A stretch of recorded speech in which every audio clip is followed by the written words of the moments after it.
Di dalam penjara, Depa meminta maaf kepada si Parda karena ulahnya ia berada dalam posisi ini. Namun Depa benar-benar tidak terima kalau ada orang yang merendahkan atau menghina sahabatnya itu. Lalu Ruda menemui adiknya. Dia memperingatkan kalau nyawa Parda tergantung dari kedatangan Raja Manar. Bila Raja tidak datang, maka Parda akan tinggal lama.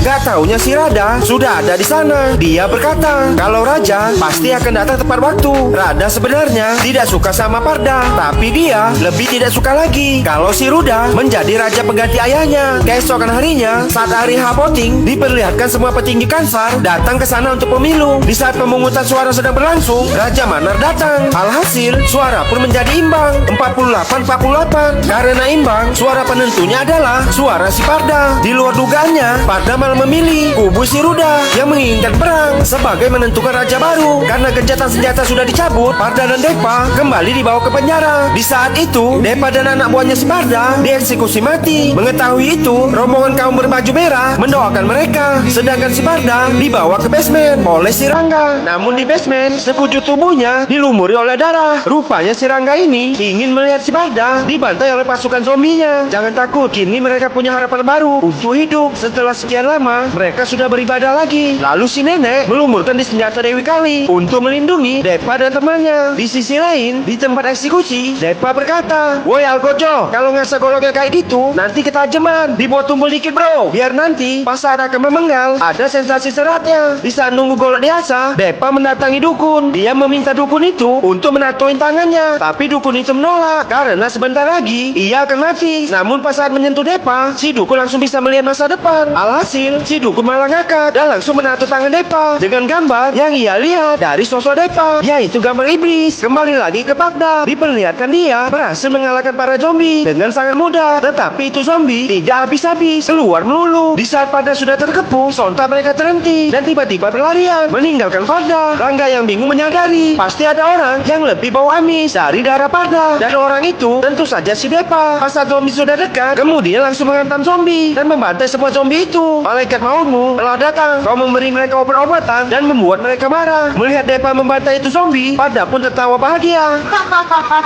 Kacau siapang. Dia terlahir gila. Rangga pun kaget mendengarnya. Setelah selesai, ia menghampiri Parda. "Kenapa terlambat? Aku baru selesai membuat tato. Memakan waktu cukup lama." Lalu Depa memberikan pedang untuk mencincang semua itu zombie. Pas saat keluar penjara, itu zombie malah lebih banyak. Tapi kalau dua orang ini bersatu, semua zombie di sana pun cuma jadi ayam sayur.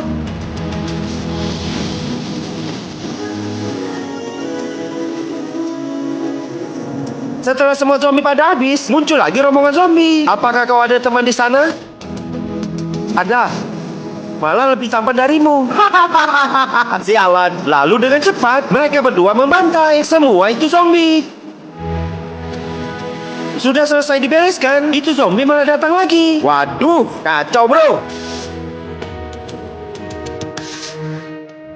Namun akhirnya mereka habis juga. Seketika Depa berselir panjang. Rangga pun memerintahkan pasukan bermotor. Tetapi sama aja bro, mereka satu persatu kena tebas oleh dua sahabat ini.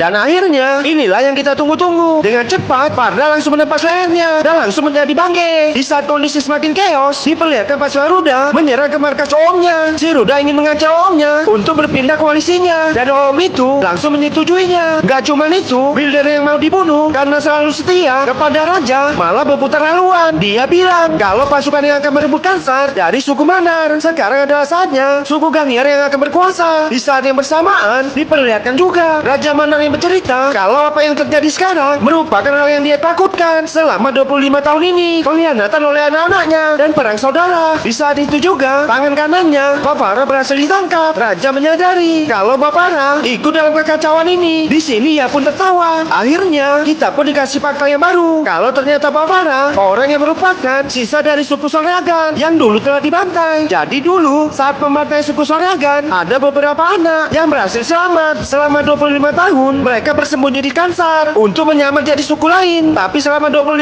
tahun itu mereka terus memendam dendam kepada Kansar. Nah, di luar tembok kerajaan diperlihatkan Bayapa memimpin pasukan Soryagan untuk menyerang Kansar. Tujuan dari awal memang membuat kondisi Kansar chaos dari dalam. Makanya dia menyambut raja dan petinggi-petinggi dewan. Nah, fakta yang lebih mengejutkan lagi adalah kan yang seharusnya jadi raja pengganti Sipa adalah Daraniar. Rupanya si Dara itu adalah bapaknya si Depa. Mungkin takdir sudah meramalkannya. Di saat Depa hendak dibunuh, dia malah diselamatkan oleh si Parda. Saat Parda kembali ke Kansar, semua suku Soryagan menjadi semakin semangat karena pimpinan dan raja mereka telah kembali untuk merebut tahta yang seharusnya jadi milik mereka. Di saat itu, semua pasukan sudah pada siap untuk perang besar-besaran. Diperlihatkan juga tubuh si Depa mengeluarkan warna yang berbeda dari tubuhnya, dan dialah yang bernama Salar. Film pun tamat. Diperkirakan tahun 2024 ini kelanjutan dari film ini. Sabar ya bro, hanya di Snack Video bersama Dabo.